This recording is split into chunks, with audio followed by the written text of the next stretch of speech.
पान वाले हो, चाय वाले हो, रिक्शा वाले हो, सलून वाले हो, मेडिकल वाले हो, एडवोकेट्स हो, डॉक्टर्स हो, यहाँ तक के इंडस्ट्रियलिस्ट हो, बिजनेसमैन हो, फिर अलग अलग समुदाय हो, महाराष्ट्रियन हो, मराठा समाज हो, गुजराती हो, मारवाड़ी हो, उत्तर भारतीय हो, इन सभी जगह मैं पिछले, अगर मैं कहूँ मार्च से लेके अभी तक करीबन मैं 70,000 लोगों से रूबरू हुआ है, अलग अलग माध्यम से। क्या बात, क्या बात। 70,000 लोगों से रूबरू हुए।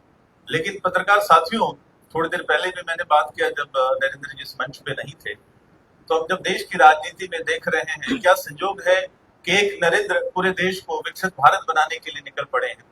एक नरेंद्र महाराष्ट्र को नंबर 1 स्टेट तो बना ही रहे, लेकिन और भी बेस्ट जो कर सकते हैं इस स्टेट के लिए करना चाह रहे हैं। और ये नरेंद्र मीरा भाईंदर में इतने वर्षों से आप यहाँ के मेयर में रहे, मेयर अपने आप कहेंगे, क्षेत्र तो है, उस क्षेत्र का प्रधानमंत्री होता है। आपके जीवन में भी आपने भी चुनाव लड़ा है, चुनाव हारा है, तो दोनों अनुभव हैं आपके जीवन में। तो ये जो तीसरा छोटा हमारा नरेंद्र है, उस नरेंद्र से तो अपने आप को कैसे देखता है कि यहाँ पे वो मिनी भारत आप कैसे तैयार करेंगे, क्योंकि मीरा भाईंदर आज पूरे देश में इसकी अपनी एक पहचान है। और उस पहचान में जहां तक मुझे पता है, जहां तक हमारे सभी पत्रकार साथियों को भी पता है कि एक जनरेशन तो इस नरेंद्र का भी है। तो आप उसको कैसे देखते हैं और अपने उन उपलब्धियों को, कौन से ऐसी उपलब्धियां हैं जो इस पत्रकार की महाअदालत में आप रखना चाहेंगे और जो कि इनको भरोसा हो कि वो काम आपने ही किया है और उसको कई गुना शक्ति के साथ और बढ़ाने का मादा आप अपने ही भीतर रखते हैं। देखिए, व्यक्ति के लिए अपना घर होता है, मेरे लिए अपना शहर है। व्यक्ति अपने घर से प्यार करता है, मैं अपने शहर से प्यार करता हूँ। इस शहर के अंदर जितनी भी चीजें हैं, कोना हो, रास्ता हो, नाला हो, यहाँ तक कि हमारे लता मंगेशकर हॉल हो, प्रमोद महाजन जी हॉल हो, विनोद ठाकरे हॉल हो, सीमेंट रोड की बात हो, फ्लाईओवर की बात हो, ये सारी चीजों के मुझे एक एक कोना कोना याद है, इसलिए कि मैं रोज उसको जीता हूँ और उन सारी चीजों को अपने हाथों से बनाने का मैंने प्रयास किया है। इसलिए मैं हर चीज से, यहाँ पे आप 20 साल पहले का कोई काम कीजिए, 15 साल पहले का कीजिए, 10 साल पहले का कीजिए, सारा मेरे जहन में यहाँ पे एकदम मेमोरी की तरफ फिट है। जैसे कहते हैं जब व्यक्ति अपना घर बनाता है, एक एक बारीक बारीक चीजें ढूंढ ढूंढ के लाता है और अपने घर को सजाता है, और उस घर में अगर जरा भी कुछ हो जाए तो उसे बहुत पीड़ा होती है। उसी तरह से हमने इस शहर के अंदर एक एक चीज लाके इस शहर को संवारा है और शहर की सारी चीजों को हमने पूरा करने का प्रयास किया। जब उसमें कोई भी खंत लगता है तो आज भी दुखता है यहाँ पे, यार ये बाकी रह गया, ये करना था, ये ऐसा नहीं, ये ऐसा होता तो अच्छा होता, ये वैसा होता तो अच्छा होता। इस तरह का प्रेम हम इस शहर से करते हैं। क्या बात। एक व्यक्तिगत सवाल भी अपने पत्रकार बंधुओं की तरफ से आपसे पूछना चाहूंगा, आपकी अपनी एजुकेशन क्वालिफिकेशन के बारे में, कि आप जिस उपलब्धि और जिस अचीवमेंट पे आज खड़े हैं, आपको क्या लगता है अगर आप भी बीए किए होते, एमए किए होते, पीएचडी किए होते, कोई रिसर्च वर्क किए होते, तो भी वही नरेंद्र मेहता बन पाता, या जो घटनाएं आपके जीवन में घटी है जिसने इस नरेंद्र मेहता को तैयार किया है, तो दोनों में कहीं कुछ खेद होता है कि एजुकेशन और भी किया होता तो और भी मैं कुछ कर सकता था। मैं बीए अगर किया होता है, एमए किया होता तो आज जाना होता। क्या बात। ये कहूंगा कि डेस्टिनी लिखी होती है, जो लिखा था वो हुआ, और मैं खुश हूँ उस बात से, कोई निराश नहीं हूँ। जो कुछ मिला है उसमें बहुत ही समाधान भी हूँ और सुखी भी हूँ और ऊपर वाले का आशीर्वाद भी समझता हूँ। क्या बात। नरेंद्र जी, एक तो है कि जो आपके जीवन की उपलब्धियां एक सामान्य मनुष्य के लिए, मीरा भाईंदर में रहने वाले के लिए बहुत बड़ी उपलब्धि है, जिस घर परिवार से आपके ताल्लुकात हैं, सारी चीजें पब्लिक डोमेन में है, लेकिन फिर भी आप उसी संन्यास के बाद एक बार फिर से जब घर वापसी हुई है, जिम्मेदारियां आपने फिर अपने कंधों और अपने दिलो दिमाग में उठा लिया है, तो हमारा प्रश्न ये बनता है कि अब आपके भीतर क्या ड्रीम है इस शहर को लेकर। अब इस बार जब अगर आप जीत के आते हैं या पब्लिक जिताने के लिए आपको खड़ी होती है, घर से निकलती है, आपके लिए वोट करती है, नौजवान आपके साथ चलते हैं, महिलाएं चलते हैं, बूढ़े बुजुर्ग आ जाते हैं, तो अब आपके भीतर ऐसा कौन सा स्वप्न है कि जो हुआ है उसको और बेहतर तरीके से आप क्या करने की आशा आकांक्षा रखते हैं? मेरी खासियत है कि मैं कहीं भी जाऊँ, चाहे मुंबई हो, नासिक हो, पूना हो, नागपुर हो, या जिस किसी भी कोने में, महाराष्ट्र का हो या देश का हो या फिर दुनिया का हो, मैं जब भी चलता हूँ तो सड़क से लेके, बस स्टॉप से लेके, स्ट्रीट लाइट से लेके, गार्डन से लेके सब नोट करता हूँ, क्या ये मेरे शहर में हो सकता है, क्या मुझे क्या एडॉप्ट करना है, वो सारी चीजें मैं अपने जहन में लेके आता हूँ और कोशिश करता हूँ कि वो सारी चीजें मैं अपने शहर वासियों को दूं या अपने शहर पे उसे उतारूं। तो हमेशा मेरा माइंड जब भी कहीं जाता हूँ तो एक शहर को ध्यान में रखता है। मैं किसी सड़क से गुजरता हूँ तो मुझे शहर ही अपना ख्याल आता है। तो सारी चीजें मैं अपने सपने संजोता हूँ और इस शहर में उतारने का मैं प्रयास करता हूँ। तो इस शहर के बहुत सारे सपने हैं जो मुझे विश्वास है कि इस बार जनता का आशीर्वाद मिलेगा और हम बनाएंगे। अगर मैं बात करूं तो सभी पत्रकार बंधु यहाँ पे, नेता तो हमारे पहले भी थे, सरकारें पहले भी थी। हमने 5 साल जब काम किया तो रास्ते, गटर, पानी ये तो था ही। ये किसी ने नहीं सोचा था कि मीरा भाईंदर में पुलिस कमिश्नरेट हो, मीरा भाईंदर में मेट्रो आए, फ्लाईओवर आए, मीरा भाईंदर में तहसील कलेक्टर आए, मीरा भाईंदर में कोर्ट आए, मीरा भाईंदर में सोसाइटी रजिस्ट्रार आए। उदाहरण दे रहा हूँ, वसई के खाड़ी के ब्रिज की बात हो, एग्जाम्पल स्वर्गीय लता मंगेशकर जी ऑडिटोरियम की बात हो, ये सारी चीजें हमने 5 साल में लाई है। जरूरत है हालांकि पहले भी थी, लेकिन कभी भी शहर में मैंने जितना देखा है, रोड, गटर, पानी, इसके आगे कभी किसी ने सोचा भी नहीं, गए भी पत्रकार विटनेस है। ये जितनी बड़ी बड़ी चीजें हम लेके आए, भाईंदर वेस्ट में टेम्पा हॉस्पिटल को बात जैसे पंडित भीमसेन जोशी ने बनाया, हमने तो यहाँ तक कि वेटरनरी हॉस्पिटल भी बनाया था, लेकिन उसके अंदर बाद में ऑफिस शुरू हो गई और बातें। तो ये सारी चीजें हम इस शहर में लेके आए जो कि बहुत पहले आना चाहिए था, और लेकिन ये शायद हमारे ही नसीब में लिखा था, इसलिए हमारे होती हुई सारी चीजें हुई। अभी पत्रकार बंधु से मेरी बात भी हो रही तो कह रहे थे जो पिछले 5 साल की गाड़ी जो थोड़ी धीरे धीमे चली है, अभी ये नए तेज लोकल एक नई तरीके से आगे बढ़ेगी। लेकिन इस बार जो आपकी उम्मीदवारी है कि महायुति और महागाड़ी, पूरा देश अब इसी को कवर कर रहा है कि महाराष्ट्र में क्या होने वाला है, और विशेष रूप से ये सीट एन मौके पे, लास्ट मोमेंट पे, जैसे आखिरी गेंद पे महेंद्र सिंह धोनी छक्का लगाते हैं खेलते हैं, तो उस मौके पे आपको यहाँ उतारा गया है। तो अब ये कितनी चैलेंजिंग देख रहे हैं, क्योंकि आपने तो जो काम किया है वो सारी पब्लिक भी जानती है, हमारे पत्रकार बंधु भी जानते हैं, लेकिन ये जो राजनीतिक गणित इस बार जो एक नया रूप ले चुकी है, उसमें ये नरेंद्र, देवेंद्र और उस नरेंद्र को अपना आइडियल मान के कैसे आगे बढ़ने वाले हैं? नहीं, चैलेंज थी क्योंकि पूरे देश में महाराष्ट्र में सीट जो है केंद्र बिंदु बनी हुई थी कि कब मिलेगी, किसे मिलेगी, कहाँ मिलेगी, क्योंकि लास्ट दिन 12 बजे के आसपास डिक्लेयर होती है सीट, तो स्वाभाविक है। और जब इस तरह से सीट मिलती है तो आपके चैलेंज भी बढ़ जाते हैं कि अब इस विश्वास पे खरा उतरना पड़ेगा। जो आसानी से मिल जाता है सभी को तो ठीक है, खरे उतरे नहीं उतरे, लेकिन इस सीट पे खरा उतरना बहुत ज्यादा जरूरी है और हमें विश्वास है कि हम इस पे खरे उतरेंगे। और हम पत्रकार के बीच में जाएंगे, लेकिन जो टफेस्ट चुनौती है, महाभारत में निकली थी गीता, एक गीता उधर खड़ी है आपके लिए, तो उस गीता को फेस करने के लिए आप कितने बड़े कृष्ण बनने की तैयारी में हैं, उसको आप कैसे फेस कर रहे हैं? क्योंकि पिछले बार निर्दलीय थी और पार्टी में थी, और इस बार महायुति में है आप, तो मैं तो देख रहा हूँ कि आपकी चर्चा बहुत जोरों शोरों में है, लेकिन राजनीति में एक वोट से अटल जी की सरकार गिर गई थी। तो उस गीता से ये नरेंद्र कैसे टकराने जा रहे हैं, क्योंकि यही दोनों कंपटीशन में दिख रहे हैं और बीच में मुजफ्फर हुसैन साहब हैं, बाकी तो सारी गिनती की चीजें हैं। तो इसका ये अर्जुन कैसे तैयार होगा कि इस महाभारत को जीत जाएगा, और खास करके जब एक महिला हो, गीता हो, इनकी पिछली बार एक बड़ी चुनौती भी रही आपके जीवन में। देखिए, पिछली बार उन्होंने एक फेक नैरेटिव सेट किया था जिसके अंदर ओवर कॉन्फिडेंस क्या फर्क गिरता है, बोलने दो, जनता जानती है कि हमने काम किया। लेकिन कहते हैं ना कि झूठ के पैर ज्यादा दिन नहीं चलते, कहीं ना कहीं जाके रुक जाते हैं, और सच कभी दबाया नहीं जा सकता है। और आज 5 साल के बाद झूठ थक हार गया और सच वापस से बाहर आया है, तो जनता जानती है कि शहर में 5 साल में क्या हुआ, और 19 से लेकर 2014 से लेकर 19 तक क्या क्या हुआ। जनता आज अगर आप देखें, मीरा भाईंदर ज्यादा मेहनत नहीं करनी पड़ी क्योंकि वो झूठ ही बाहर आया। अब जनता के मुंह पे एक ही है कि इन 5 सालों में कुछ नहीं हुआ, पिछले 5 सालों में बहुत कुछ हुआ था, और मुझे जनता मुझे देती है। मुझे विश्वास है कि उसी विश्वास पे आगे भी हमें खरा उतरना है डेवलपमेंट के माध्यम से, और जनता ने मान लिया कि हम नरेंद्र मेहता पे विश्वास कर सकते हैं काम के मामले में, और मुझे विश्वास है कि यही हमारा नारा है, संकल्प मीरा भाईंदर के विकास का, और विकास के नाम पे जनता फिर हमें वोट देगी। क्या बात। बस आखिरी सवाल लूंगा, उसके बाद अब अपने सवालों को अपने मन मस्तिष्क पे तैयार रखें, उस पटल को हम लोग सुनेंगे। 5 वर्षों का जो वनवास, और जब से ये टिकट डिक्लेरेशन हुई, तो वो नरेंद्र मेहता जो 5 वर्षों से इसी मीरा भाईंदर में हर व्यक्ति को अटेंड कर रहा था, किसी के बर्थडे का प्रोग्राम हो, शादी का प्रोग्राम, के घर में कोई छोटे बड़े कार्यक्रम हो, आपके चाहने वाले हो, नेता हारता है या जीतता है, नेता तो नेता ही होता है। तो जब से टिकट डिक्लेयर हुई कि officially now you are the contestant of Mahayuti, तो उसके बाद का नरेंद्र मेहता का जो मनोभाव, चूंकि हम सुबह से कसरत कर रहे हैं, सुबह से भाग रहे हैं, देखिए शाम का वक्त है, खुले आसमान के नीचे बैठकर हम लोग इस महा अदालत में बैठे हुए हैं। तो ये नरेंद्र उस नरेंद्र में जो 24 घंटे में जो बदल गया, वो क्या कैसे देखते नहीं, हैं? कोई 24 घंटे में नहीं बदला। मैं कल भी वही था, आज भी। ये बात सत्य है कि पिछला चुनाव हारने के बाद, ठोकर लगने के बाद अपने जीवन में भी बहुत सारा परिवर्तन मैं लेके आया हूँ और जनता की सोच को समझने का हमने प्रयास किया है और उसी सोच पे हम खरा उतरने का प्रयास करें।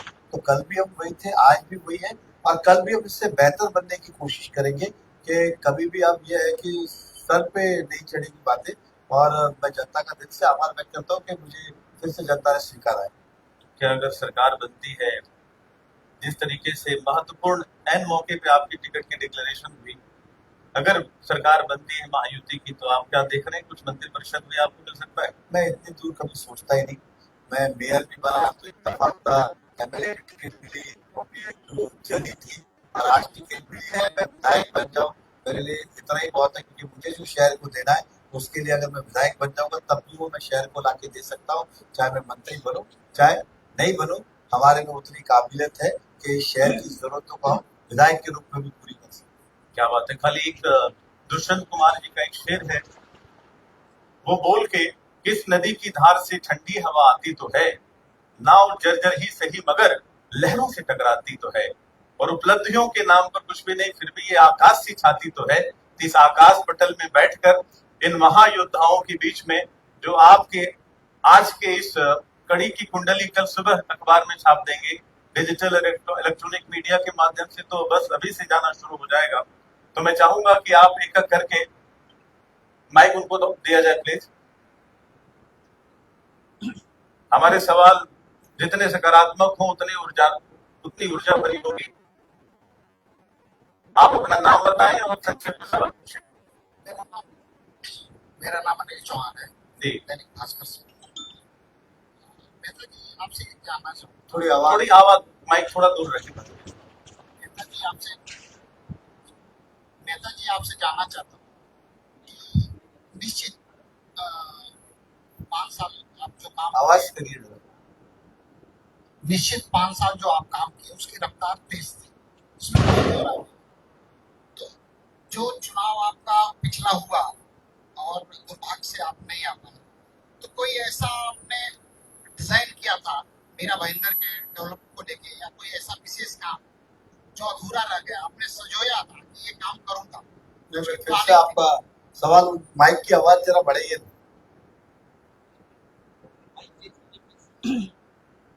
क्लियर नहीं आ रहा। और भाई साहब, सवाल जितना संक्षेप रखेंगे उतना बढ़िया रहेगा। जैसे कि आप हाँ जी, आ रही बोले। तो जैसे कि आपने पिछले 5 साल में जो काम किया, निश्चित उसकी जो विकास की रफ्तार थी तेजी से आपने काम किया। पिछला चुनाव दुर्भाग्य से आप हार गए, तो कुछ ऐसा प्लानिंग थी, डिजाइन थी कि मीरा भाईंदर में ये करूंगा, कोई काम विशेष आपने उसका नियोजन किया था और आपके हारने के बाद वो अधूरा रह गया, शुरू नहीं हो पाया, कुछ ऐसा है तो शेयर करें। देखिए, मैंने 24 घंटे पानी का सपना देखा तो आज अधूरा ये पूरा नहीं हो पाया। शुरू तो हमने किया था, एंड नहीं हो पाया इसके अंदर। मुझे सपना था दहिसर लिंक रोड जल्द से जल्द बने, क्योंकि मीरा भाईंदर की सबसे बड़ी समस्या हुई थी उस समय तो टोल था, अब तो टोल निकल चुका है। तो अगर दहिसर लिंक रोड बन जाता तो ये की बड़ी बात थी।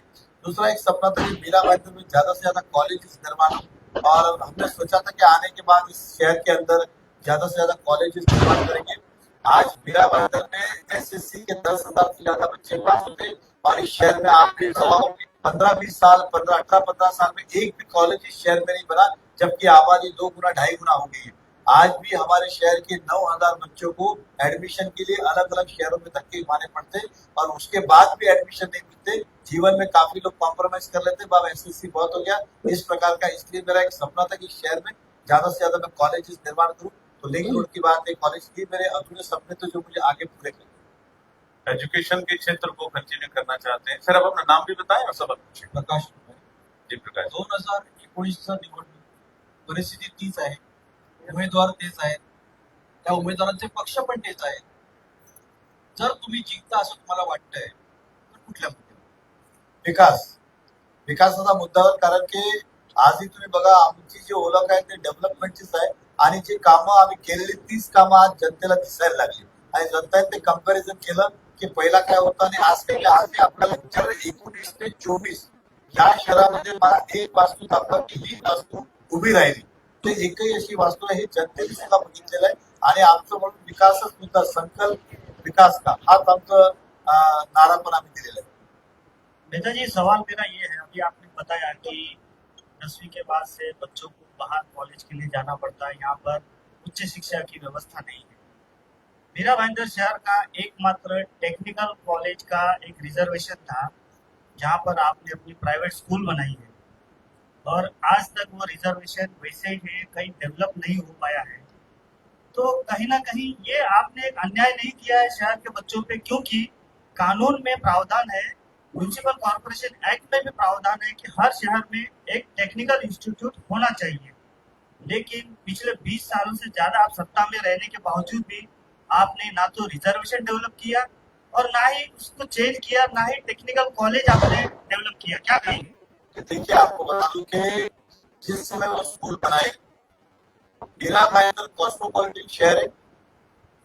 हम कह सकते हैं कि आज की अगर मैं बात करूं तो 80% लोग जो नए आते हैं वो अदर स्टेट के आते हैं, वो चाहे साउथ के हो, उत्तर प्रदेश के हो, गुजरात के हो, राजस्थान के हो, हरियाणा हो, कहीं के भी हो।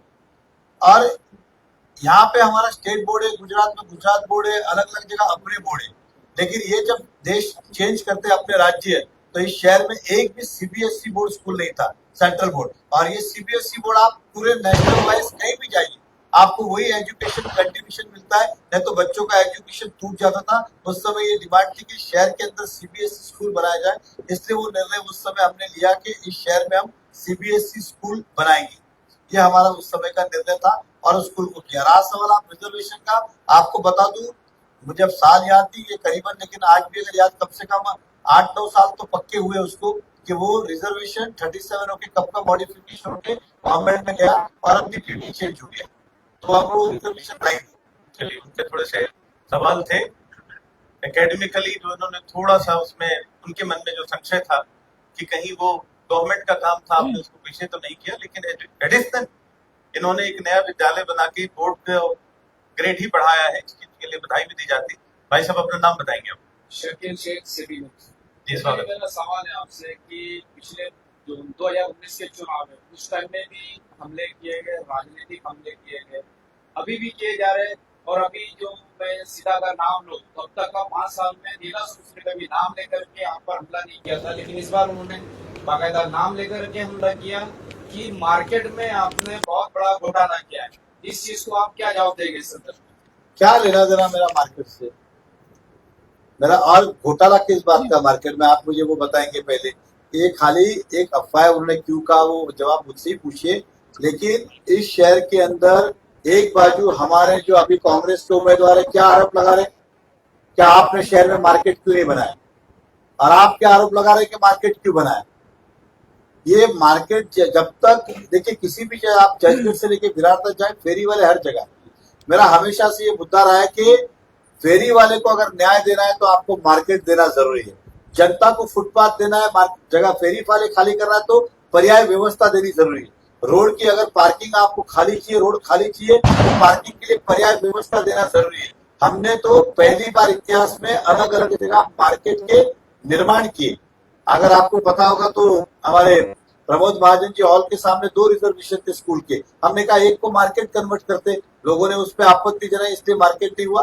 तो हमारा तो ये सपना है कि फेरी वाले को मार्केट मिले और जनता को फुटपाथ मिले, और इसी दिशा में हम आगे काम करेंगे। जी, बहुत खूब।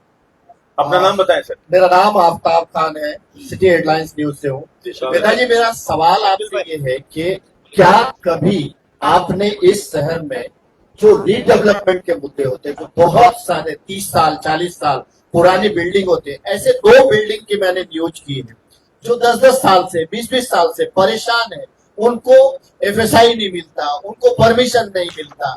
क्या आप बिना सत्ता में रहते हुए भी ये सब कुछ कर सकते थे, या फिर सत्ता में आने के बाद क्या आप इस पे विशेष ध्यान देंगे, क्योंकि वो आम लोग हैं? देखिए, रीडेवलपमेंट का आज का कायदा तो मैं ये कहूंगा कितना घातक है, आपको भी पता होगा। आज भाईंदर में बिल्डिंगें टूट तो रही है, लेकिन नया परमिशन किसी को भी नहीं मिल रहा है। ये 90% मीरा भाईंदर क्लस्टर डेवलपमेंट में डाला गया है और क्लस्टर के अंदर कम से कम 10,000 मीटर, अगर मैं भाईंदर की ज्योग्राफिकल बात करूं तो कम से कम 15-20 बिल्डिंगें जब तक एक साथ नहीं आएगी तब तक डेवलपमेंट नहीं हो सकता है। एक बिल्डिंग अगर धोखाधड़ी डिक्लेयर हुई, आजू बाजू में 15 बिल्डिंग जब तक हाँ नहीं कहेगी उस बिल्डिंग का कुछ नहीं होना। इस तरह के क्लस्टर लाए गए। क्लस्टर अच्छा है, लेकिन जब 20 आदमी एक साथ आए तो या 15-10,000 मीटर का प्लॉट एक साथ हो तो, इसलिए हमने कहा कि उसे ऑप्शनल रखे। जिससे क्लस्टर जाना है क्लस्टर, इंडिपेंडेंट जाना है इंडिपेंडेंट। मैं सिंपल भाषा में कहूँ कि बाहर अगर रिक्शा खड़ा है, अब आप कहेंगे कि इसमें शेयरिंग ही जा सकते हैं आप। अब जब तक वो अकेले हो, कितनी भी इमरजेंसी हो, जब तक 4 पैसेंजर नहीं आएंगे बोले मैं जाऊंगा ही नहीं, कैसे चलेगा। इसलिए हमने कहा जिसे मीटर पे जा रहा है मीटर पे जाए, जिसे ज्वाइंट शेयरिंग में जाना है शेयरिंग में जाए। आपने कायदा बना दिया आप कि नहीं खाली इसमें शेयरिंग में जा पाएंगे, अकेला आदमी नहीं चलेगा, कैसे चलेगा। फिर किसी में अलग अलग प्रकार के लोग चढ़ेंगे तो बोला नहीं मुझे इसके साथ नहीं जाना है, फिर वो कहेगा इस बिल्डर के साथ नहीं जाना है, उस बिल्डर। इसलिए क्लस्टर बहुत ही घातक। दूसरी सबसे बड़ी बात, ये महाराष्ट्र एक्सपेरिमेंट के लिए मीरा भाईंदर ही चाहिए था क्या एक्सपेरिमेंट के लिए। अब तक महाराष्ट्र में कहाँ क्लस्टर सक्सेस हुआ है कि जो मीरा भाईंदर में आप लेके आए। आज गरीबों की परिस्थिति क्या है, आम आदमी जिसने फ्लैट खाली हो गया है, वो आम आदमी झूली बिल्डिंग 250 फुट 300 फुट के फ्लैट है, उसका बाहर सैलरी कितनी है, 25,000 काम करता है। उसके अंदर घर खुद का था, दूध वाला राशन वाला, इनका पैसा जो 2-5 हजार बचा था, आज उसका भाड़े ही चला था 15,000 रुपया 20,000 रुपया, उसके तो कर्ज में जा रहा है। मैं तो कई लोगों को देखा है ऐसे थैली लेके घूमते रहते बेचारे। मतलब हमें तो एक तरह से लगता है कि यार क्या किया जाए इनका। इसलिए हमने विश्वास दिलाया हम आएंगे, क्लस्टर में कायदे में परिवर्तन लाएंगे, जनता को कहेंगे जिसे सिंगल बनाना है सिंगल बनाए, जिसे क्लस्टर जाना है क्लस्टर जाए। ये कंपलसरी नहीं लगेगा। एक यहाँ के लोक प्रतिनिधि अपने स्वार्थ के लिए मुझे क्लस्टर चाहिए था इसलिए पूरे मीरा भाईंदर क्लस्टर में डाल दिया। ये इस शहर का बहुत बड़ा एक काला दिन कह सकते हैं। नेताजी एक सेकंड नरेंद्र जी, ये बात सत्य है कि आप हारे या जीते, जो नेता होता है जिसकी नेतागिरी दमदार होती है उसी पे सवाल उठाए जाते हैं। तो ये सवाल चूंकि उनकी उम्मीद आप हारने के बाद भी, चूंकि आप नेता हैं तो आपको करना ही पड़ेगा। ये विश्वास मैं देख रहा हूँ कि भाई ने पूछा आपसे, ये भी बड़ी बात है क्योंकि आपके सभी लोगों के भीतर में है कि आप हारे नहीं, लेकिन नहीं आप चुनके आए या नहीं आए, लेकिन उम्मीदें लोगों की बहुत बंधी हुई है।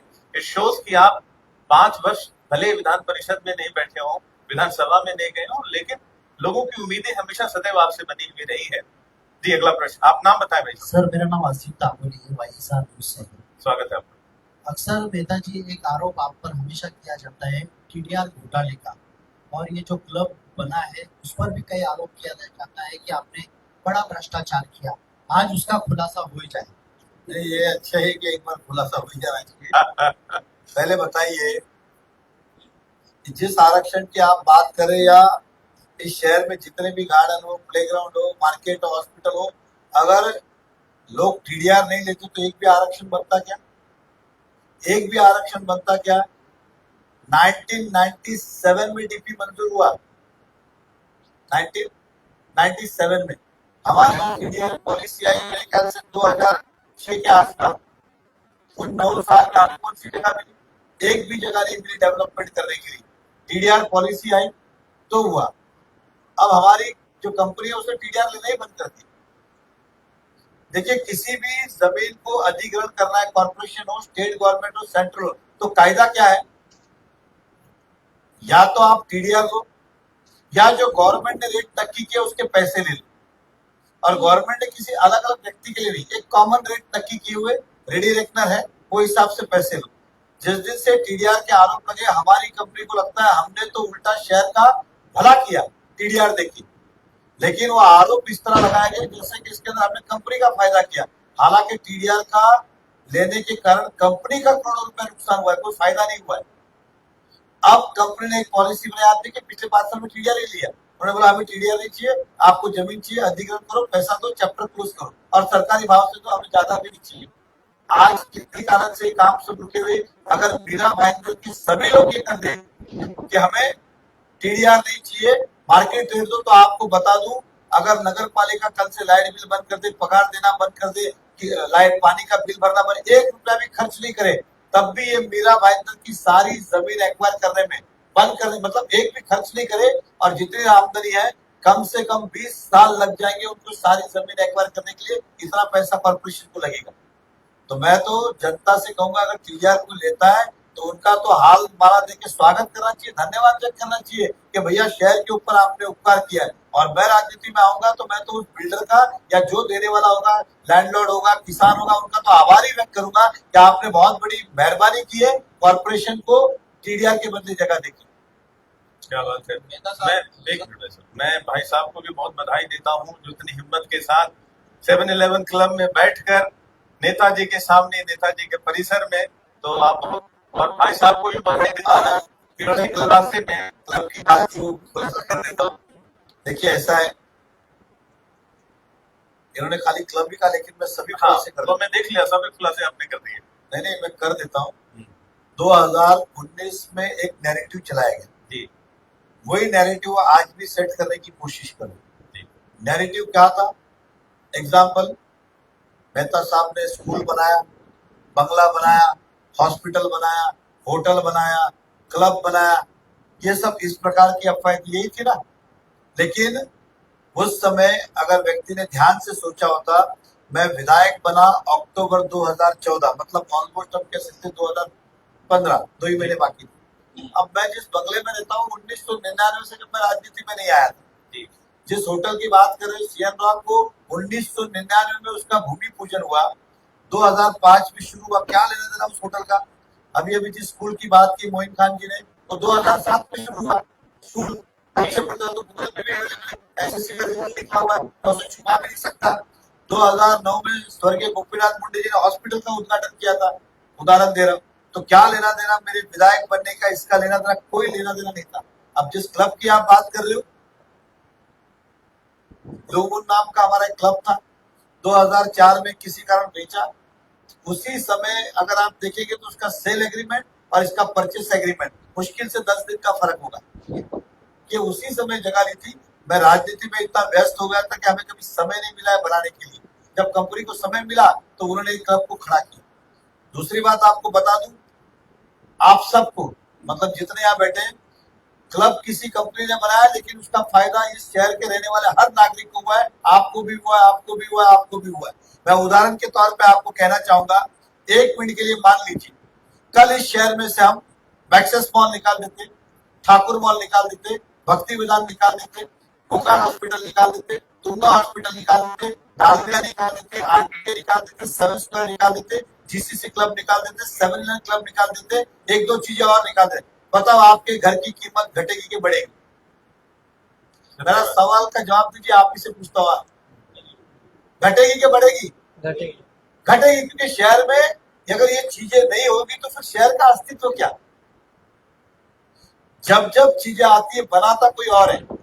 मैं उदाहरण तो, कल आपके घर के बाजू में एक बड़ा हॉस्पिटल आ जाए, ताज होटल आ जाए, आपके आजू बाजू की घर, मैं गांव की बात करता हूँ, आपके गांव में ताज होटल आ जाए, घर की कीमत बढ़ेगी कि घटेगी आपके गांव की? वो ताज होटल नुकसान में चल रहा है कि फायदे में चल रहा है उसको ही पता है, लेकिन वो सबकी वैल्यूएशन बढ़ाएगा। इसलिए शहर में जब भी इमारतें बनती या कोई भी वास्तु आती है तो शहर का दर्जा बढ़ाती है, आपकी जितनी भी प्रॉपर्टी उसकी वैल्यूएशन बढ़ाती है। जिस दिन ये क्लब बना, या सामने जितने फ्लैट है उन सब की कीमत 5-5, 10-10 लाख रुपया बढ़ गई। इसलिए शहर में हम तो कहेंगे कि ज्यादा से ज्यादा ऐसी चीजें आए जिसका हमारे शहर का वैल्यूएशन बढ़े और शहर का दर्जा बढ़े और शहर की आमदनी बढ़े। ये अकेला क्लब लाखों रुपया हाउस टैक्स भरता है। अगर ऐसे 100 क्लब मीरा भाईंदर में आए तो आपके हाउस टैक्स माफ हो जाए, आपके हाउस टैक्स ही माफ हो जाए।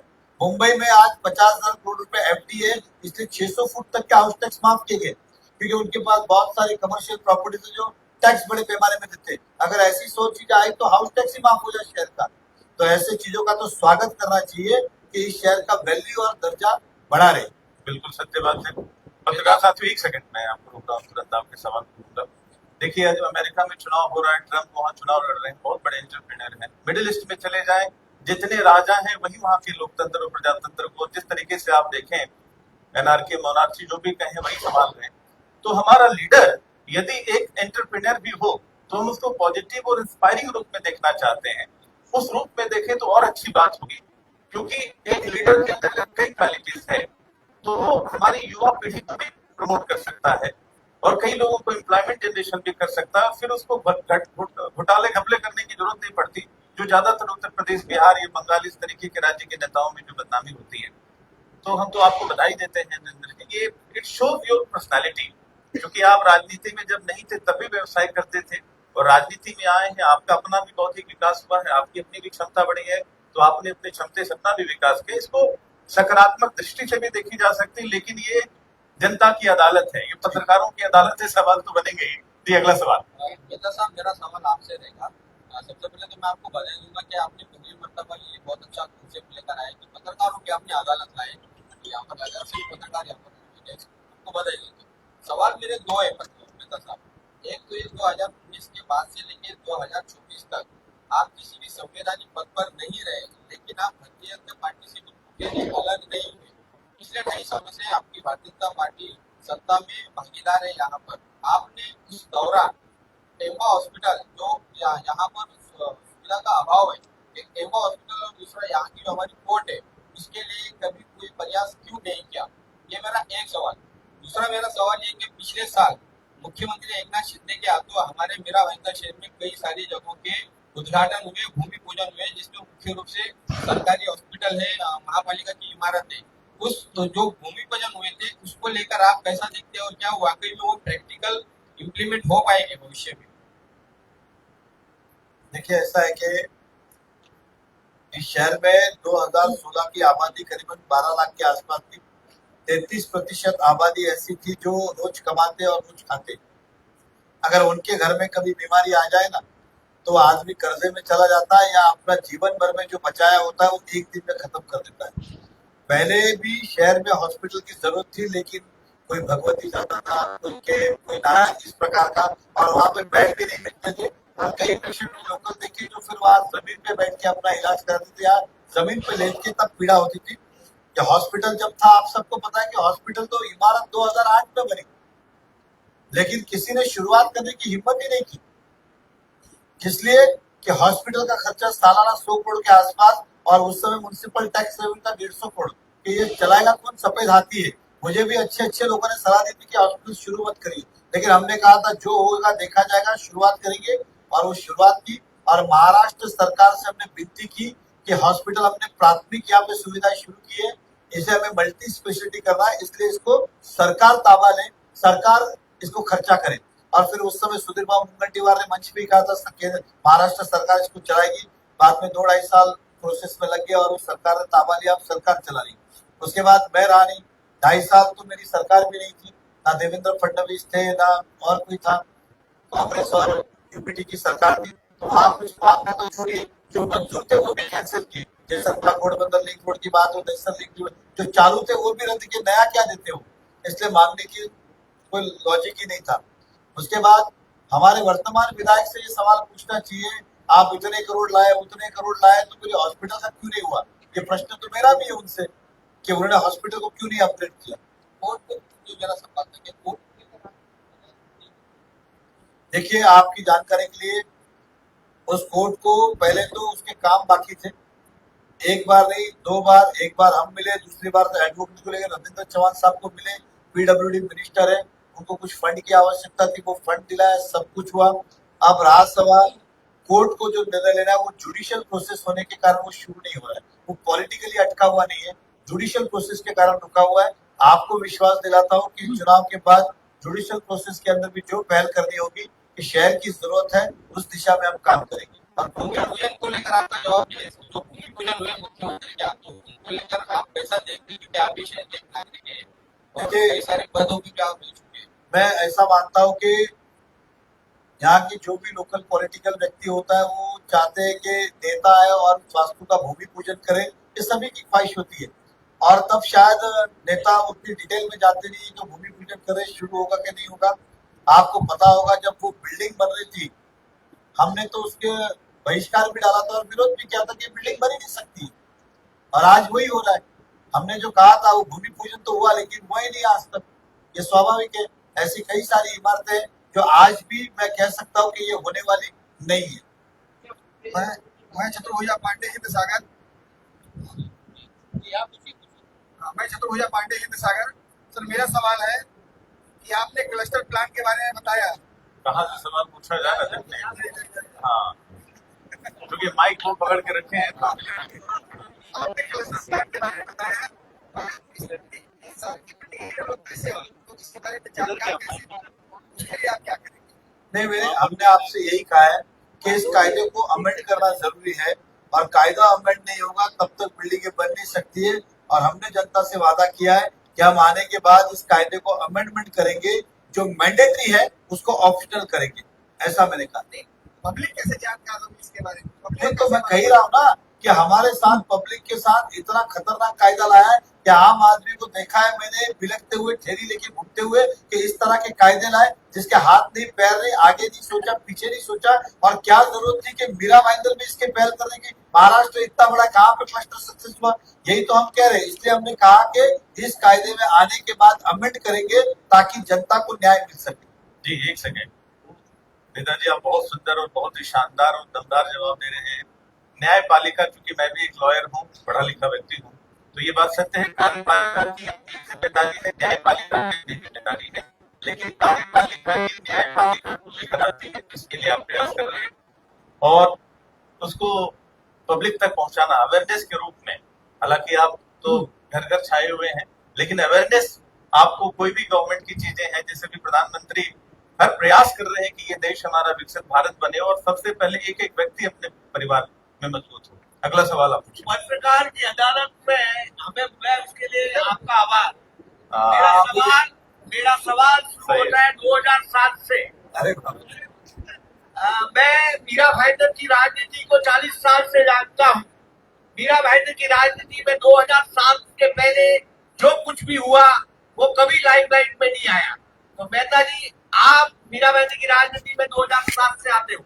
नहीं, 2 से आता हूँ। 2007 से आप एक्टिव रूप में, 2007 आप नगर सेवक थे, 2007 में महापौर बने। मैं बड़े पद की बात कर रहा हूँ। तो जब आदमी लाइमलाइट में आता है तब उसकी चर्चा होती है और तभी मीडियाबंदी चालू होती है। 2007 के पहले कितने घोटाले, कितने कपड़े, मैं संसद को एक सिस्टम का हिस्सा मानता हूँ और उसमें सवाल भी नहीं करूंगा। मेरा सवाल ये है कि आप 2007 से राजनीति में हो और उसके बाद मीरा भाईंदर ये जानना चाहता है कि जब आपने राजनीति से संन्यास ले लिया उसके बाद भी वो 50 नगर सेवक पूर्व आपके साथ जुड़े क्यों रहे? वो आज भी एक राज का राज है, कोई भी उन्हें तोड़ नहीं पाया। उसके पीछे कारण क्या? दूसरा सवाल मेरा ये, जब क्या ध्यान रखिएगा, एक सवाल, 2 सवाल है मेरे। दूसरा सवाल बहुत इंटरेस्टिंग है। आप बोलिए। जब चुनावी जंग में कोई उम्मीदवार जीतने के लिए नहीं उतरे और हारने के लिए उतरे तो आपकी रणनीति क्या होती है? समझिएगा, समझिएगा और मेरे सवाल दोनों का जवाब दीजिएगा। पहला सवाल, आप जब चुनावी राजनीति से संन्यास, चुनावी राजनीति से तो लोग तो भी आपके साथ लोग जुड़े रहे, उसके पीछे कारण क्या?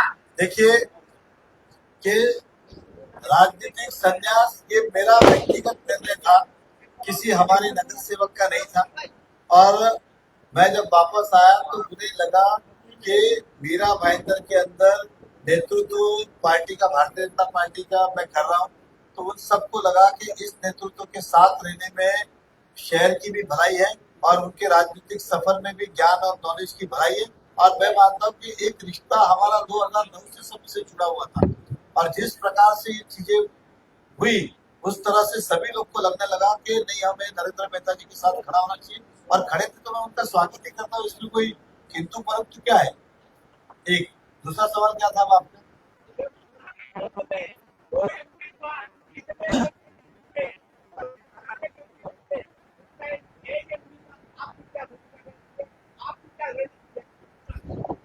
मैं उनके बारे में सोचता ही नहीं हूँ। नेताजी अशोक निगम महानगर सभा एक सेकंड हाँ बोले, हो गया उनका। हो गया सर। आप पत्रकार कम नेता ज्यादा लग रहे थे। आज बोलिए निगम जी। नेताजी अशोक निगम महानगर समाचार, विगत दिनों हरियाणा के चुनाव हुआ, पूरी दुनिया ने कहा कि कांग्रेस जीत रही है। सारे सर्वे, सारे मीडिया सब कुछ बता रहे थे कि कांग्रेस जीत रही है और वो लोग सीएम का पद तय कर रहे थे, जी लेकिन योगी ने पूरे हरियाणा का काया पलट कर दिया। मीरा भाईंदर में भी कुछ लोग जीत के ख्वाब में आज भी हैं, तो आपको टिकट मिला है, क्या ऐसा आप भी कोई गेम चेंजर मुद्दा लाएंगे कि सब लोग चारों पारा चित हो जाए? ये करने की तो बड़ी नॉलेज है। मैंने तो गेम बहुत पहले ही प्लान कर लिया है। अब कहाँ से लाऊंगा निगम जी? वो गेम हमने बहुत पहले ही प्लान कर लिया है। सर निगम जी कुल मिला के योगी जी को बुलाना चाहते हैं, योगी जी के फैन लग रहे हैं आप। सर मेरा क्वेश्चन रिजर्वेशंस के रिगार्डिंग में है। जैसे कि अभी नया डीपी प्रपोज हुआ, अभी तक फाइनल नहीं हुआ है, लेकिन इस नए डीपी में जितने भी चेंजेस हुए उसमें सबसे ज्यादा फायदा नेताओं के और यहाँ के जितने भी बिल्डर्स वगैरह है उनके ही पॉजिटिवली फायदे दिख रहे हैं। फॉर एग्जाम्पल अगर मैं आपकी बात करूँ तो आपका क्लब जो एनडी जोन में था आज वो जमीन आर जोन में आ गई है। सेकेंड, आपका जो हॉस्पिटल था 7-11 हॉस्पिटल आज फैमिली केयर हॉस्पिटल के नाम से चल रहे हैं, वो भी रिजर्वेशन पे था सर, लेकिन वो रिजर्वेशन ही डिलीट कर दिया, वो जमीन भी आर जोन में डाल दी है। थर्ड, अगर मैं बात करूँ इको सेंसिटिव जोन में अगर किसी दूसरे नेता का प्रोजेक्ट आ रहा है इको सेंसिटिव जोन में, वो जमीन भी आर वन में डाल दी है। तो इसमें फायदा पब्लिक का ज्यादा हुआ है कि नेताओं का ज्यादा हुआ है? नहीं, देखिए पहली बात तो ये है, वो डीपी को रद्द करने के लिए हमने दिनेश जैन के नाम से हाई कोर्ट में पिटीशन फाइल किया कि डीपी रद्द किया जाए। इससे ये तो स्वाभाविक है कि वो डीपी के अंदर हमारा कोई, तीसरी बात हम कोई सरकार में नहीं थे, मतलब सॉरी सरकार के अंदर मैं कोई विधायक नहीं था कि मैंने उसका कोई एडिशनल बेनिफिट लिया है। और ये जो डीपी हुआ है, यहाँ पे ढोले साहब नाम के कमिश्नर थे, उनके सुझाव समिति जो भी हुआ रहेगा, अंडरस्टैंडिंग मुझे नहीं पता उस बारे में, लेकिन आपको बता दूं मीरा भाईंदर ऑलमोस्ट 60-70% डेवलप हो चुका है। अब अगर 20-25 शहर की बात करता हूँ मैं, आई बोला उधर की बात नहीं करता हूँ, 15-20% ही है।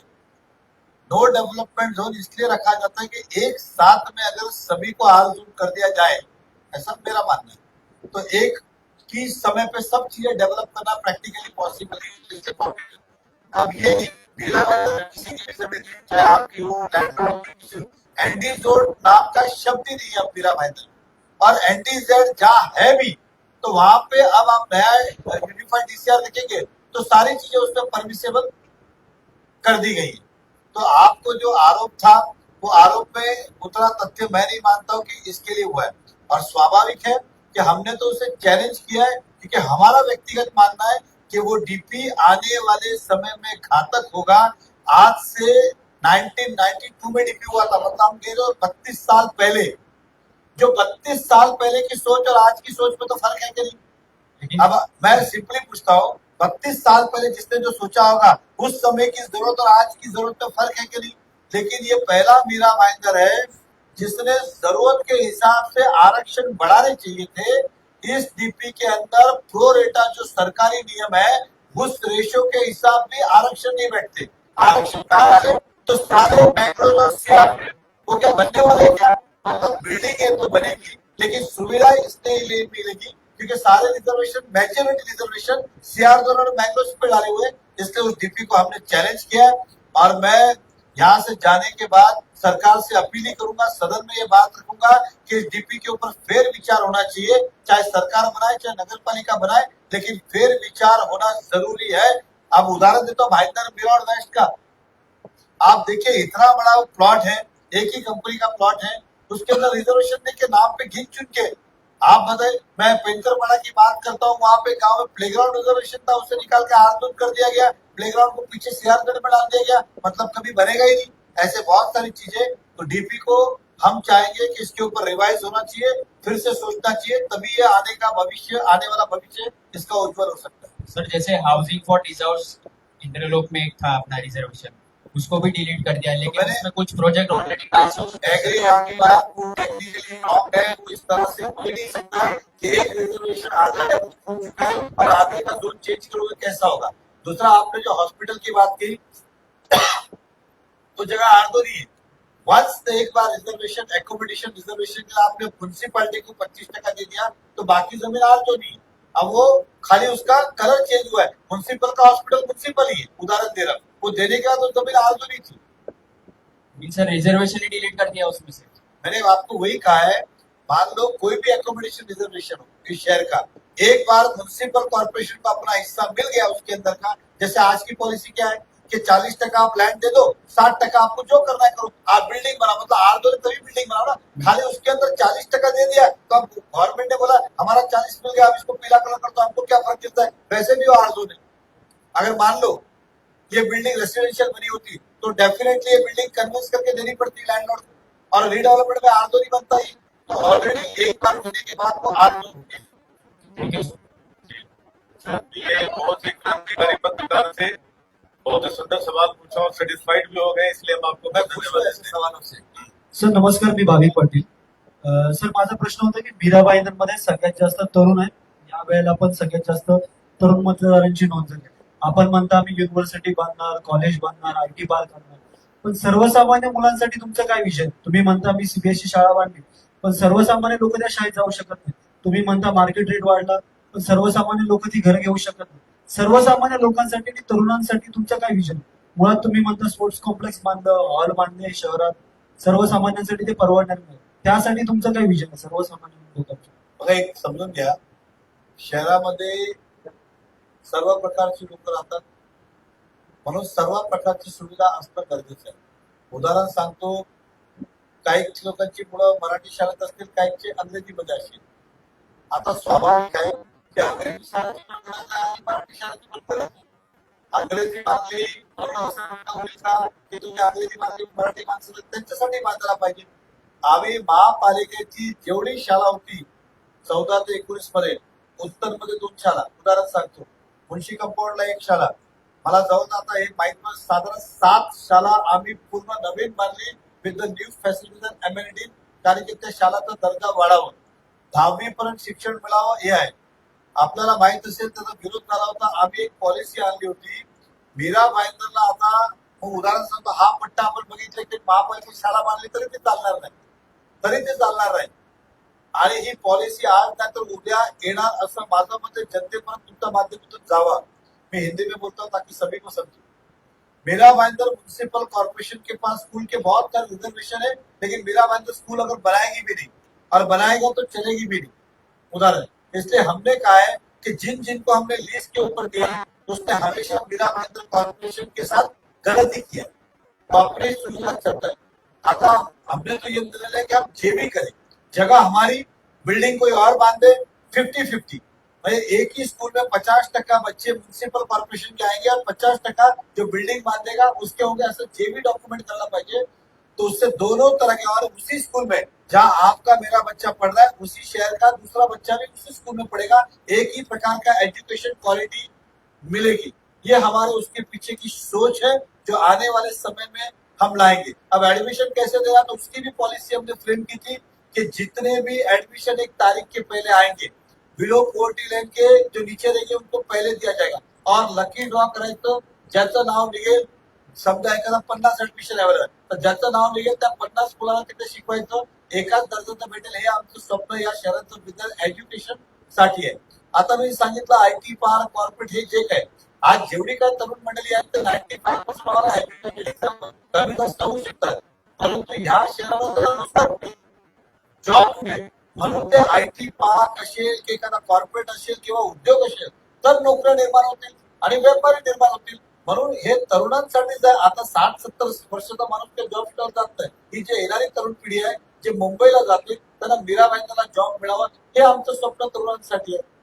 तुमच्यावरती आरोप होतोय विरोधांकडून की तुम्ही 250 कोटी रुपये खर्च करून तिकीट विकत घेतले, त्या संदर्भात तुमचं काय?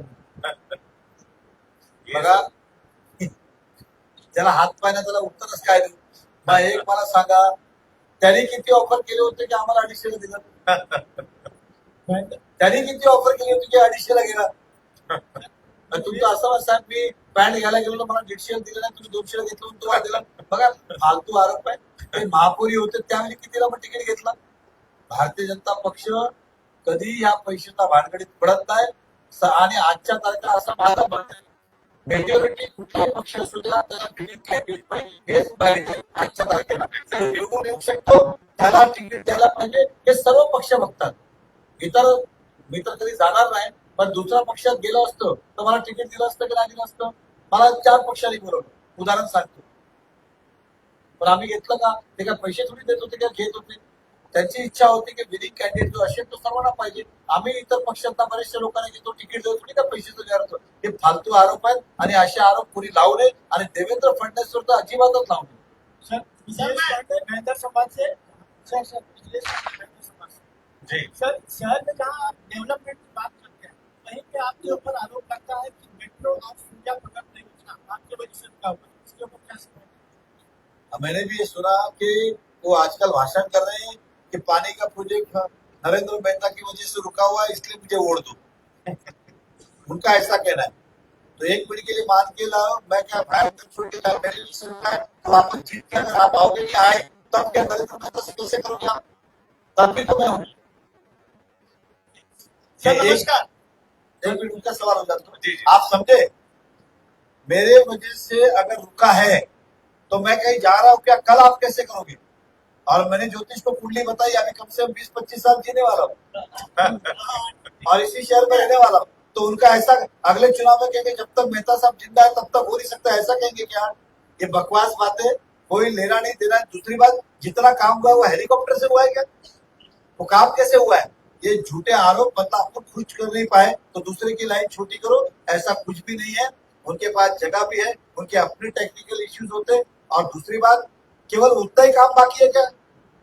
उतना ही काम बाकी है क्या सूर्या प्रकल्प का. बहुत सारे पाइपलाइन बाकी है. अंडर सी का पाइपलाइन बाकी है वो किसने रुका है.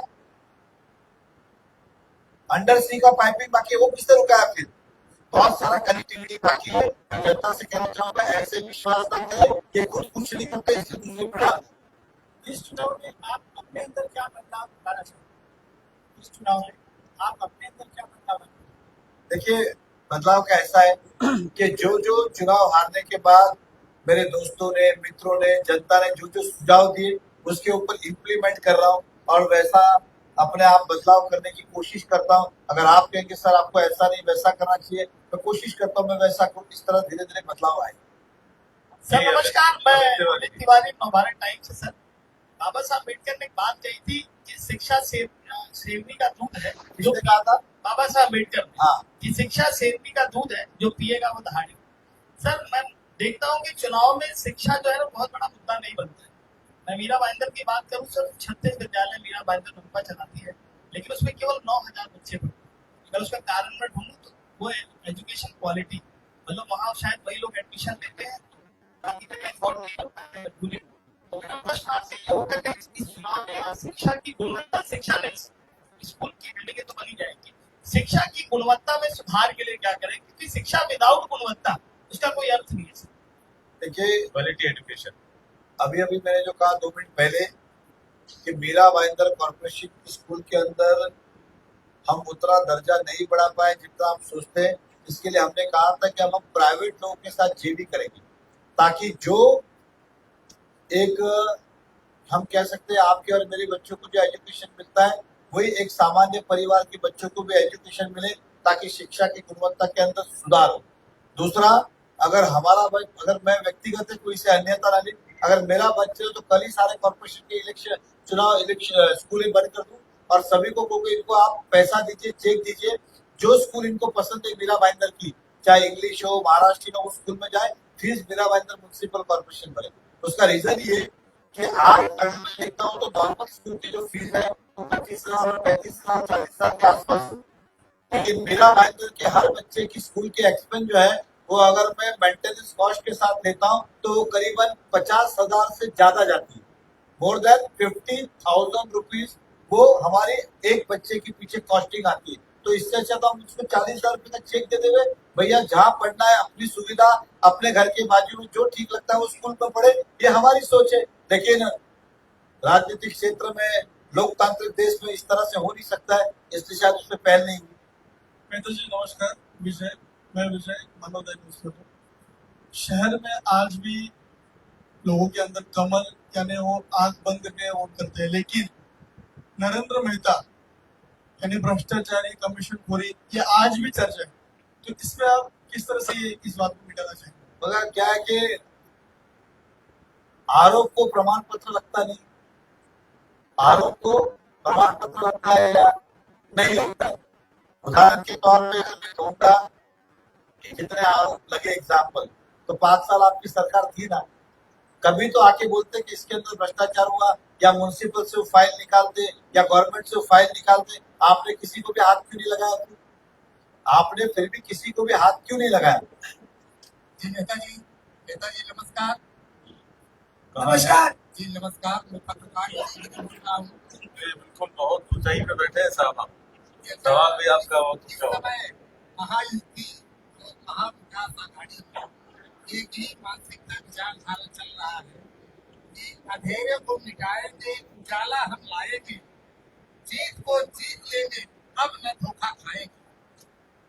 इस दौरान नेताओं का षड्यंत्र, जनता के अंदर भरी हुई विपरीत मानसिकताओं का मुकाबला करते हुए आप अपने आप को पारदर्शी ढंग से कैसे रख पाओगे?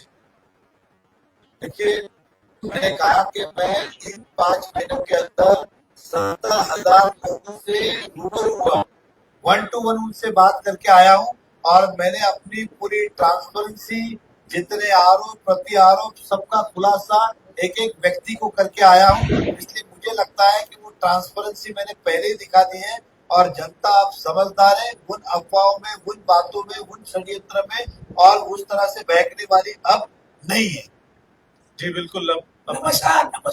बंधु नमस्कार। आपके प्रश्न हो चुके हैं। एक आखिरी प्रश्न पूछ रहा हूँ मैं। आखिरी प्रश्न जो है, अब आपने हमारी बहुत सारी बहनें बैठी हुई हैं, मैं चाहूंगा कि वो भी अपना प्रश्न कर लें। नेताजी के सामने जो खड़े हैं, उसमें एक उम्मीदवार ने मुझे कहा 25 लाख रुपया मुझे दिया रिकॉर्डिंग के मेरे पास नेताजी को हराने के लिए, और वो उम्मीदवार की मैं सारी वीडियो उसी सुनी 2-3 दिन में प्रेस कॉन्फ्रेंस में ये इस प्रकार के सवाल का कोई तुक नहीं।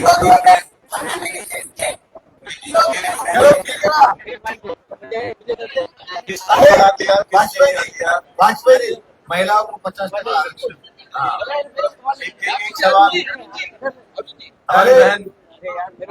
नमस्कार, अपना नाम बताएं पहले। दीपाली मिश्रा, नेशन स्वागत है।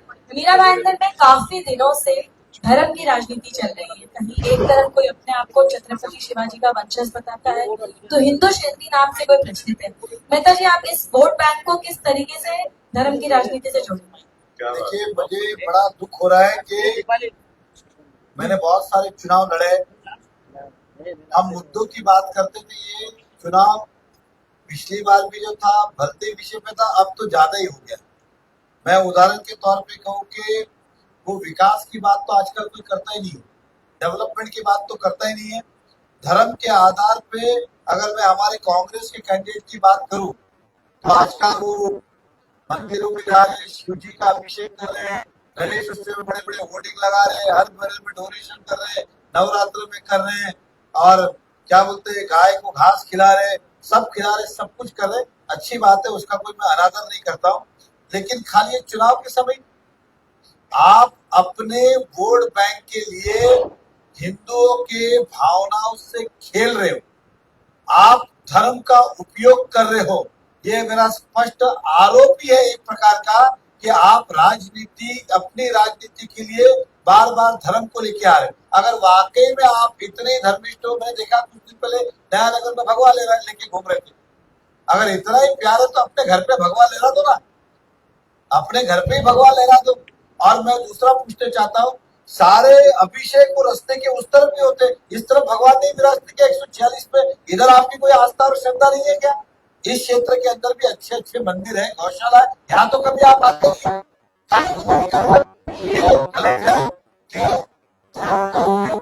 अपने वोट बैंक आज से पहले तो आपने कभी नहीं किया।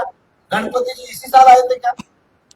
इतने सालों से नहीं आ रहे क्या? आप देख लीजिए, आप भी यहाँ, मैं भी यहाँ। चुनाव गए, भगवान नीचे उतार देंगे, ये मंदिर से बैनर निकाल देंगे, सब इसी तरह से होने वाला। जनता से कहूंगा सावधान रहे से। नेताजी, अब है हमारे झा सामना से। अब तो आप अभी एक लास्ट क्वेश्चन, एक और एक खाली महिला का समापन करते। आपके 1 महीना या 2 महीना पहले यहाँ पे भवन की राजनीति जोरों पे हुई, उसमें हवाई भवन बहुत बनी, बहुत भवन हवा में बन गए। आपने भी बीच में 1 महीना पहले आप भी कहीं एक मीटिंग में थे जो भवन उत्तर भारतीय भवन के लिए कहीं चर्चा में थे, वो खबर भी मैंने उत्तर भारतीय भवन लॉलीपॉप लिखा था। तो अभी क्या आपके दिमाग में कोई है कि उत्तर भारतीय भवन आप बनाएंगे, या बनाएंगे तो उसका भूमि पूजन 5 साल बाद करेंगे? देखिए, पहली बात हमने कभी भी हम करके दिखाया। ये जो भवन की जो आप बात कर रहे हैं, वो व्यक्तिगत 10 लोग मिलके बना रहे, अपने पैसे से बना रहे। अब वो जनता के सामने बाद में जाएंगे नहीं जाएंगे, वो संस्था का विषय। ये किसी को राजनीतिक मुद्दा नहीं है, उसमें से किसी को ना चुनाव लड़ना है, ना किसी को लॉलीपॉप देने की जरूरत है। वो आस्था और श्रद्धा का विषय कि जिस समाज के जो बड़े बड़े उद्योगपति हैं, समाज में जो एक स्थान रखते, उनकी सोच है कि उत्तर भारतीय भवन बनना चाहिए, इसलिए उन्होंने एक कमेटी गठित की है और सभी सक्षम लोग हैं। वो कोई ऐसा झूठ बोलने वाला या बातें फैलाने वाला ऐसा नहीं है। मीरा भाईंदर में जगह देखी जा रही है और आपको विश्वास दिलाता हूँ कि वो लोग जो है ये भवन बना के रहेंगे, और मैं तो खाली उसमें निमित्त हूँ, मैं उस समिति का सदस्य भी नहीं। मेरा काम था कि जो बड़े बड़े उद्योगपति थे उनको लाके एक टेबल पे बिठाया और कहा कि इस तरह से आपका प्रश्न छूट सकता है। आप राय बोरवा में अच्छी जगह देख सकते हैं, गुणबंधन साइड में जगह देख सकते हैं, जगह ढूंढ रहे हो, और समाज का विषय, इसका राजनीति या राजनीतिक कोई लेना देना नहीं। और मेरा तो वैसे भी नहीं, मैं तो खाली मीडिएटर का रोल किया था 10 लोगों को मिलाने का, और जिन्होंने जो वादे किए थे वो भवन कब बनेगा, क्या बनेगा, ये वही बताएंगे। नमस्कार, अनिल खेडेकर, प्रहार. तुम्ही 5 वर्ष जेव्हा आमदार होता तेव्हा या शहरामध्ये पोलीस आयुक्तालय, तहसीलदार कार्यालय, रजिस्ट्रेशन ऑफिस वगैरे आणलं, आणि आता पुढे 5 वर्षामध्ये तुम्ही कॉलेजवर जास्त भर देणार आहात, कॉलेज या शहरासाठी आणणार आहेत. पण त्याचप्रमाणे कॉलेज युनिव्हर्सिटी सुद्धा या शहरासाठी उपलब्ध करून देणार आहात. मी 100% बघा, मैडम इसके बाद आप, उसके बाद तुम्हाला मी हो जाएंगे.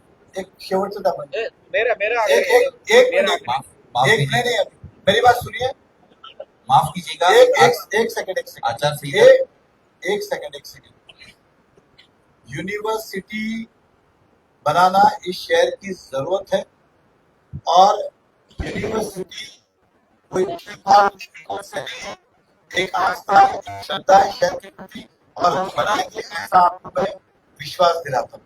नेताजी लास्ट सवाल, अरुण प्रातःकाल। बैठे रहे, लास्ट सवाल खत्म कर दिया। नेताजी लास्ट सवाल. जी आचार ऑडियो सभी पत्रकार भाई बहनों से निवेदन नेताजी है, अटेंशन प्लीज। 10 बजे आचार संहिता का नियम हमें नहीं तोड़ना है. 1 मिनट ठीक है, लास्ट क्वेश्चन प्लीज. नेताजी, अरे बोलो यार. Attention please. पत्रकारों की तरफ से सवाल ये है कि कई सालों से यहाँ पर जो आवासीय पत्रकार है उनकी मांग हो रही है। पत्रकारों से वादा करता हूँ ये आपका सपना मैं पूरा करूँ। मैं जाहिर रूप से कहता हूँ। धन्यवाद।